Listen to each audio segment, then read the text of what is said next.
Fala galera, hoje a melhor explicação desse livro aqui, Mais Esperto que o Diabo. Esse daqui é o livro de bolso menor, uns 140 páginas. Só que antes de começar, dá uma olhadinha nessa história aí. Um avô falou para o neto que havia uma luta dentro de si, e essa luta era entre dois lobos. Um lobo era mau, cheio de raiva, inveja, ganância, medo, arrogância, desespero, mentira, sentimento de inferioridade, culpa, orgulho, ego, vaidade. O outro lobo era bom, carregava alegria, coragem, paz, determinação, dedicação, serenidade, humildade, bondade, empatia, verdade, compaixão e fé. E o neto, ouvindo a história, perguntou para o avô: "Vô, e qual desses lobos vence?" E o vô, olhando nos olhos dele, respondeu: "Vence aquele que eu os alimento." Só essa história, ela está no final do livro, que é o epílogo do livro, mas eu resolvi adiantar e comentar agora. Por quê? Porque realmente o livro ele acaba nos norteando realmente para isso, para a gente entender que tudo obviamente começa no nosso pensamento, e assim como esses lobos, a gente tem a opção e a escolha de a gente alimentar e pensar sempre de uma forma positiva. Quando a gente pensa de uma forma positiva, a gente carrega e gera ações positivas. Mas também a gente pode, com certeza, escolher e pensar de uma forma negativa, né? Alimentar o lobo mau e aí realmente carregar coisas negativas. Esse livro ele é feito de perguntas e respostas, né? Da mesma forma que está aqui, e aonde tem o entrevistador e aí o suposto diabo que o Napoleão Hill coloca aqui no livro pra gente. Obviamente, né, para quem já leu ou ainda vai ler, e aí vai de cada um pensar se existe ou não existe, né, de verdade o cara aqui da capa do livro, mas independente de qualquer coisa, realmente nos dá muita clareza, realmente faz a gente enxergar de uma forma diferente. Então todos, né, recomendo, devem ler esse livro fantástico aqui. Então, antes da gente entrar e abordar alguns assuntos, para você que está chegando agora também, se inscreve no canal e ativar as notificações. Bora lá, então primeiro apresentar o famoso aqui, o diabo do livro. Então primeiro com algumas perguntas, né, e ele respondendo, tá? Então primeiro, diabo, você é formado do quê? Né, qual a sua formação? O seu corpo é formado do quê? Bom, eu basicamente consisto em energia negativa. Eu não tenho nenhum corpo físico. Mas diabo, você tem alguma oposição a algum adversário? Sim, felizmente eu tenho, que é o que vocês chamam de Deus. Bom, imagino que você trabalha bastante. Você usa algumas ferramentas de trabalho, e quais são essas ferramentas? A minha melhor ferramenta de trabalho é o medo, e são 6 tipos de medo. É o medo da pobreza, o medo da velhice, o medo da morte, o medo de perder o amor, o medo da crítica e o medo da saúde. E você tem alguma arma? Você trabalha com alguma arma? Eu basicamente tenho 2 armas. A doença, mas a maior delas é a pobreza. Bom, como todo trabalho, quer dizer que você tem alguma estratégia para capturar as pessoas. Qual é essa estratégia? Sim, eu tenho, e chama alienação. Você pode explicar melhor o que é essa alienação? Obviamente é quando uma pessoa se deixa influenciar, ou seja, se ela não controla propriamente, fica mais fácil de eu alienar ela. Ou seja, ela não tem o controle dos seus próprios pensamentos e se deixam realmente ser controladas por mim. Ok, existe algum método, imagino eu que existe algum método para você alienar uma pessoa. Qual é esse método? Com certeza, tudo tem um método e é bem simples. Já quando criança, inclusive eu aproveito a mente fraca dos próprios pais, professores, enfim, os adultos. E como eles têm maus hábitos, como preguiça, ganância, o próprio medo que eu falei, que é as minhas 6 ferramentas de trabalho, superstição, raiva, vingança, vaidade, ou seja, como eles têm hábitos ruins, eu aproveito a mente fraca dos próprios pais para poder já alienar já desde criança. Bom, ficou claro, mas você consegue alienar todas as pessoas ou alguém ainda pode se salvar? Infelizmente, eu não consigo alienar todas as pessoas.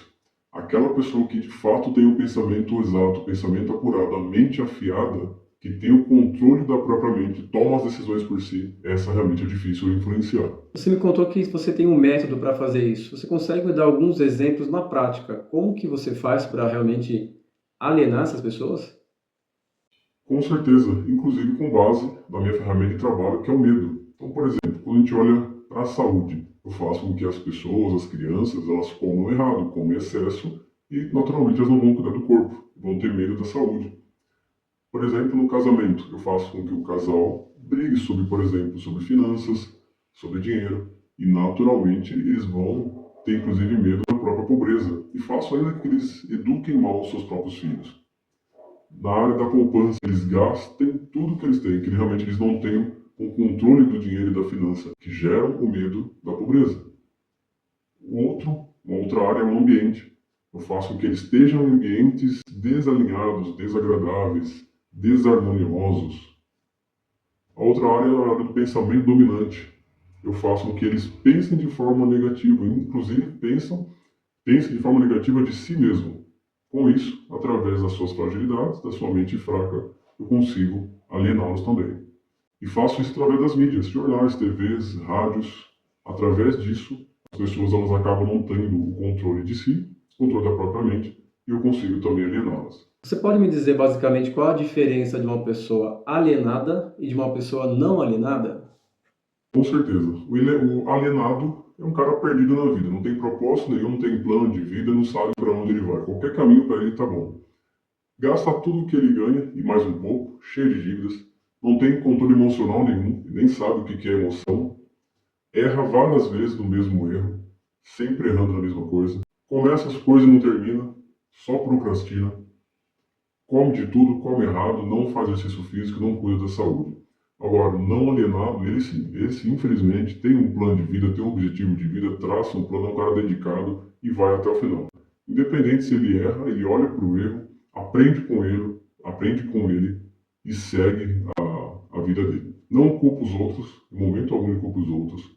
Aprende com outras pessoas, em novos ambientes, ambientes harmônicos, tenha a mente afiada, tenha a sua própria mente, toma decisões, esse de fato realmente está no controle da própria vida. Uma pergunta aqui. Uma pessoa alienada, há a possibilidade de ela não se alienar? Como que é feito isso? Realmente já estou respondendo demais, desse jeito eu não vou conseguir alienar mais ninguém, mas tudo bem, vou responder essa.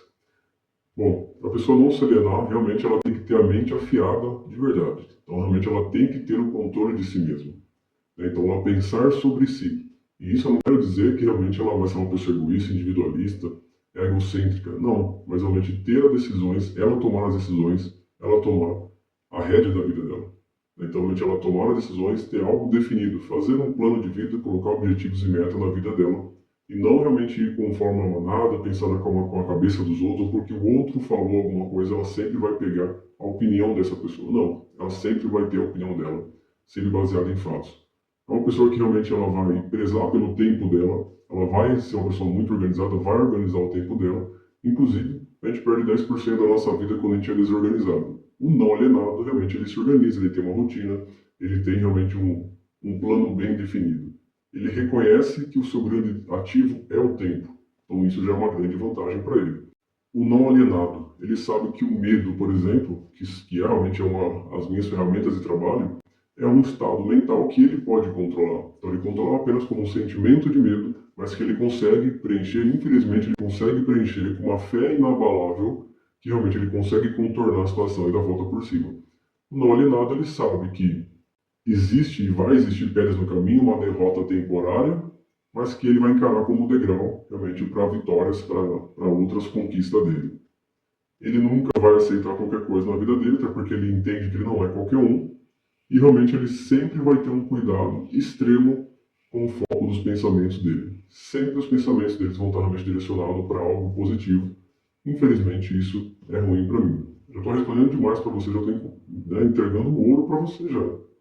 Inclusive, se fosse para definir de realmente como o cara faz para não se alienar, realmente é isso. É ele formar hábitos, e obviamente hábitos bons, para realmente ele alcançar todas as decisões que ele mesmo define, seguindo a sua mente, tomando as decisões por si, e de todos os assuntos e áreas da vida dele. Obrigado já pela resposta, realmente ficou muito claro como a gente faz então para a gente não se alienar. Ficou muito bom. Uma pergunta referente à educação, a base escolar. Como que a gente faz para melhorar a base escolar e deixar crianças e adolescentes melhores para o mundo? Tem como? Há possibilidade? Como eu disse no começo, como eu alieno as pessoas logo na infância, eu vou acabar respondendo agora o segredo aqui para que eu não aliene mais pessoas, mais crianças. Mas tudo bem, eu vou responder, visto que já está acabando essas perguntas. Uma delas é realmente colocar para as crianças das escolas, né, para elas até já terem uma visão diferente e começarem já a ter autonomias e independência, liderar trabalhos escolares. Mesmo que sendo criança, para elas também inverter o papel com os líderes. E elas também liderar, até para ela ter já uma visão diferente, uma visão de líder, uma visão de empreendedor. Outra coisa, né, ensinar essas crianças a reconhecer ideias práticas. Então, elas partindo delas, de elas reconhecerem o que é ideias práticas. Isso ajuda muito as crianças também a no futuro, né, reconhecerem também e serem criativas e inovadoras. Terceiro, ensinar uma verdade para elas que o tempo é um ativo muito valioso e disponível para as pessoas. Outra coisa, ensinar também para elas o que comer, né, comer bem, comer melhor, se exercitar, cuidar da saúde, com certeza vai ser bom para elas também. Outra coisa, ensinar a importância de definir as coisas, definir um propósito, definir objetivos, colocar planos também, faz toda a diferença, ajuda muito. Ensinar o princípio dos hábitos. Existem hábitos bons e hábitos ruins. E claro que, se infelizmente elas optarem pelos hábitos bons, é ruim para mim, né? Ensinar a diferença entre derrota temporária e fracasso. Fracasso é só um sentimento que vai acontecer. Ela aprendendo com essa derrota, com certeza, vai ajudar muito para ela poder conquistar os objetivos dela, realmente vai amadurecer cada vez mais, né? Outra coisa também que vocês podem ensinar as crianças, a importância delas expressarem os próprios sentimentos, sem ter medo, sem ter vergonha, sem ter medo de rejeições, de aceitar críticas. Pelo contrário, expondo os próprios sentimentos ajuda realmente elas não guardarem coisas ruins, mágoas e tudo mais. Ensinar as crianças a tomarem as decisões, é importante isso para trazer cada vez mais autonomia para elas. Ensinar o valor do autocontrole, o quão é importante ela ter um autocontrole de si, o autocontrole das próprias emoções. Ensinar as crianças a ter as opiniões formadas, até para realmente nunca levar sempre a opinião dos outros e pela cabeça das outras pessoas, sendo que elas tendo o pensamento e a mente afiada, com certeza elas podem sim tomar decisões por elas mesmas. Ensinar as crianças, realmente, em vez de dar desculpa, de ficar esquivando, não, de assumir os erros, assumir a culpa, aprender com eles e fazer melhor depois. Tem algo que é muito ruim para mim. Se vocês ensinarem as crianças que as próprias limitações são elas mesmas que colocam, isso é bem ruim para mim. Ou seja, não existe limite a não ser que a gente mesmo coloque para nós mesmos. Ensine para elas que tudo que a gente concebe e a gente acredita, a gente pode alcançar. Ensine as crianças a serem verdadeiras e honestas consigo mesmo. É um valor, com certeza, muito grande que toda criança tem que ter. Bom, Diabo, só tem mais um tema para a gente finalizar. Aproveitando você que está chegando também, convidado a se inscrever no canal. Se está gostando do vídeo, deixa o like, se inscreve, ativa o sininho para receber as notificações dos próximos vídeos. Bom, Diabo, para a gente finalizar então o tema sobre a adversidade. Quando a gente fala de fracasso, em algum momento ele é algo benéfico para as pessoas? Bom, de verdade eu espero realmente que esteja acabando e que esse vídeo não se circule aí pelas redes sociais, porque de verdade eu já estou entregando aqui todo o meu segredo. Mas vou responder a última pergunta. Sim, com certeza o fracasso realmente ele é um benefício, e principalmente para a pessoa que realmente ela é não alienada, ou seja, ela vai encarar o fracasso como uma derrota, né, uma derrota temporária. Como já disse inclusive aqui, ele vai aprender com os erros, como ele não é alienado, ele realmente vai usar o pensamento dele, a mente afiada, o pensamento apurado, e vai olhar para fatos, para dados, ele vai fazer as análises, realmente ele vai utilizar nessas derrotas como degraus para poder realmente subir no topo e chegar a alcançar os objetivos de vida dele. Então, o fracasso, as adversidades, elas vão acontecer, as pedras no caminho elas vão acontecer, só que a diferença é que o alienado, realmente ele vai cair e não vai levantar mais. Então, esse eu consigo manter. Agora, o não alienado, realmente ele vai identificar onde errou, ele vai realmente dar um passo para trás e realmente vai acabar corrigindo, e muitas vezes é só um ajuste na rota, um ajuste no plano que ele fez, porque ele tem plano definido.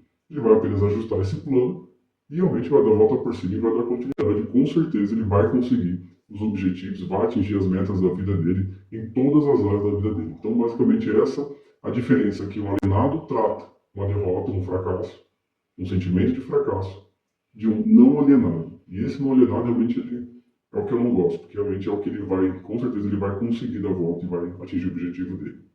Bom, galera, como o Diabo já não quer mais responder nenhuma pergunta, então vou encerrando o vídeo por aqui. Realmente é um livro que todos têm que ler, realmente é um livro sensacional, abre muito a mente, nos dá uma clareza realmente de a diferença entre uma pessoa alienada, né, que realmente ela está com uma mentalidade, um mindset fixo, realmente ele acaba não tendo, né, e não querendo crescer e se desafiar e tudo mais. A diferença do não alienado, né, que realmente ele tem de fato o controle, né, da própria vida, o controle da própria mente. Então, basicamente são essas diferenças, mas claro, leia um livro, tenha sempre o seu ponto de vista, a sua opinião, né, a sua forma de interpretar também sempre quando a gente faz uma leitura. Beleza? Espero aí que vocês tenham gostado desse vídeo. Não esquece de deixar o like, compartilhar o vídeo. Obrigado e até a próxima.